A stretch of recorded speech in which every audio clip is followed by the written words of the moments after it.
9 जुलाई। बाबा बहुत नशा चढ़ा रहे हैं प्रारंभ से ही।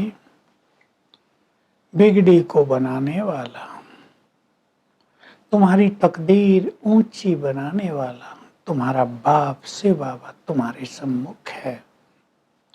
तुम उनकी श्रीमत पर चलकर जो वो तुम्हें पढ़ा रहे हैं वो पढ़ाई पढ़कर अपनी तकदीर को बहुत ऊंचा बनाते हो।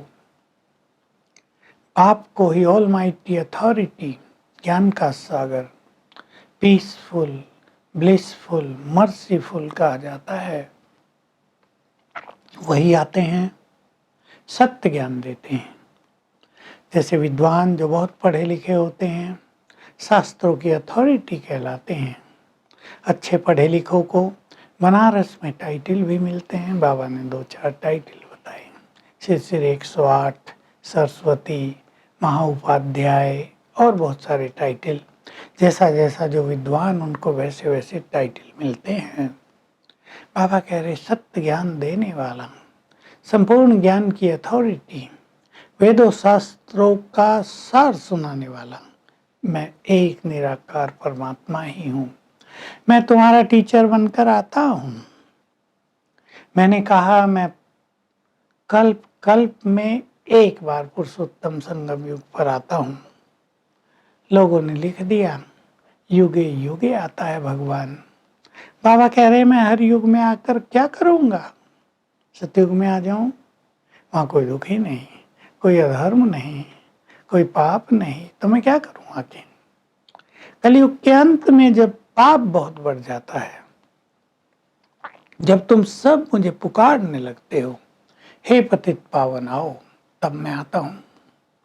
मैं तुम्हें विधि सिखाता हूँ, तुम पावन कैसे बनो। अब तो रावण राज्य है, चारों ओर लड़ाई झगड़े हैं क्योंकि विकार है।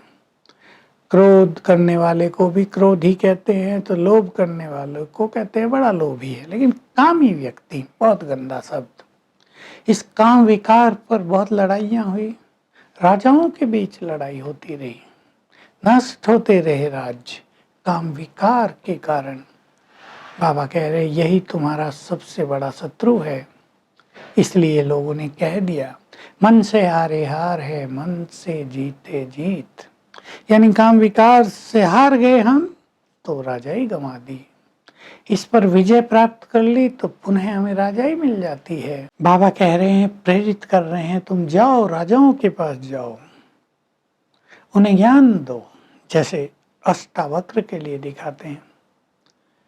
राजा जनक ने ऐलान किया था कोई मुझे 1 सेकंड में जीवन मुक्ति का ज्ञान दे, तो अष्टावक्र ने दिया, तुम आत्मा हो, देह से न्यारे हो जाओ। ऐसे ही बाबा कहते तुम भी राजाओं को ज्ञान दो कि तुम सूर्यवंशी राजा थे, फिर चंद्रवंशी बने, वैश्यवंशी, अब शूद्रवंशी बन गए हो। अब अगर तुम्हें फिर से सूर्यवंशी राजा ही चाहिए तो आकर राजयोग सीखो। भगवान स्वयं राजयोग सिखा रहे हैं, राजाओं का राजा बना रहे हैं, राज्य स्थापित कर रहे हैं, दैवी स्वराज्य स्थापित कर रहे हैं। अब राजाई में तो नंबरवार पद होते ही हैं। तुम जो चाहे बनो, विश्व महाराजन बनो, राजन बनो, प्रजा बनो, दास दासी बनो, अनेक पद तो वहाँ होंगे। इसलिए बाबा कहते हैं अगर तुम्हें नर से नारायण बनना है तो माता पिता को फॉलो करो। तुम्हारे माता पिता कितना अच्छा पुरुषार्थ कर रहे हैं। मामा और बाबा ज्ञान का चिंतन करते हैं, स्वदर्शन चक्रधारी बने हैं, योग युक्त रहते हैं, सबको सुख देते हैं। तुम भी वैसा ही करो तो तुम भी राजा रानी बन जाओगे। पढ़ाई पे बहुत ध्यान देना है। पढ़ाई से बाबा हमारी तकदीर ऊंची बना रहे हैं। सबसे ऊंची तकदीर है विश्व महाराजन बनना। रावण ने तुम्हारी तकदीर बिगाड़ दी है।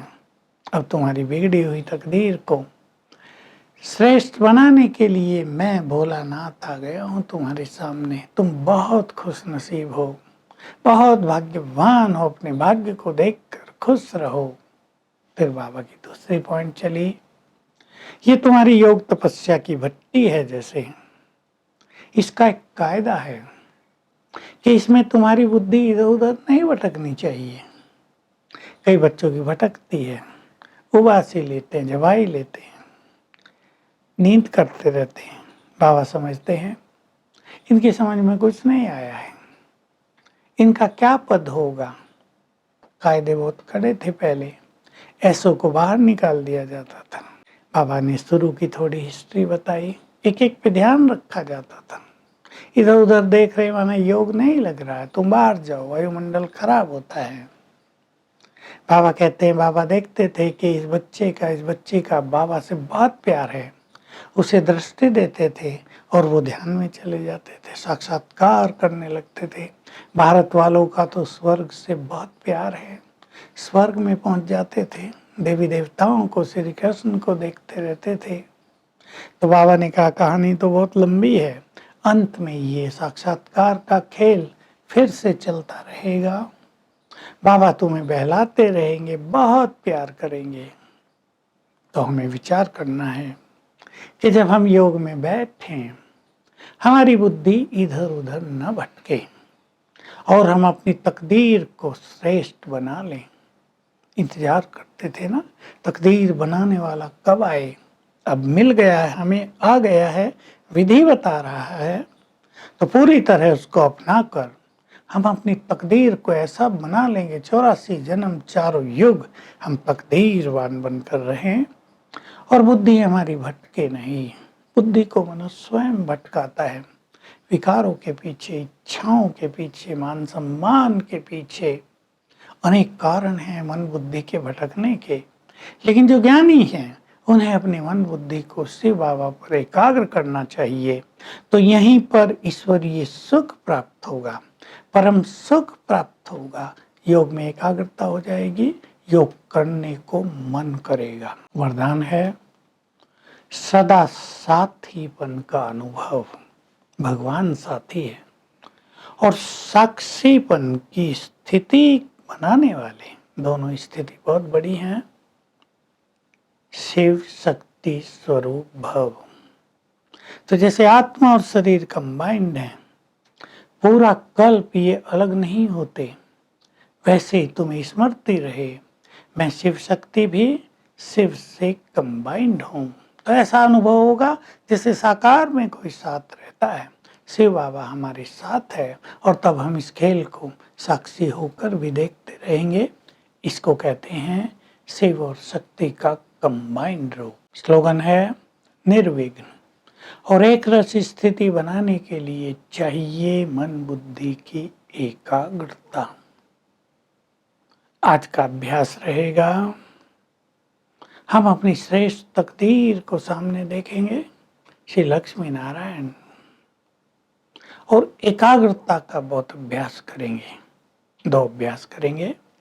पहले 10 सेकंड आत्मा के स्वरूप को देखेंगे, फिर 10 सेकंड शिव बाबा के स्वरूप को परम धाम में ज्ञान सूर्य के रूप में, फिर आत्मा का स्वरूप 10 सेकंड, फिर शिव बाबा का स्वरूप 10 सेकंड।